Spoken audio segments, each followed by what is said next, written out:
slope guys. Grabe ang kapal talaga. Ayan, katatapos na ng ulan guys. Pauwi na kami. Ayan, sobrang dilim ng halos di mo na makita ang dadaanan mo kung hindi mo malapitan. Ang kapal ng pag.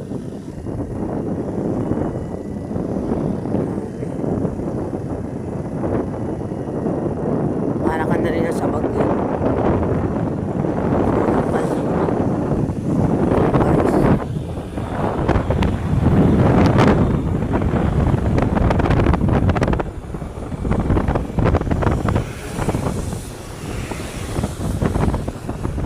Ngayon pa lang kami pa-overway guys. Kaya grabe lakas ng ulan San Vicente guys.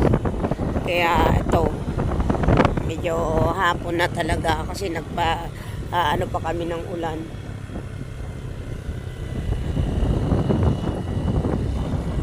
Abe.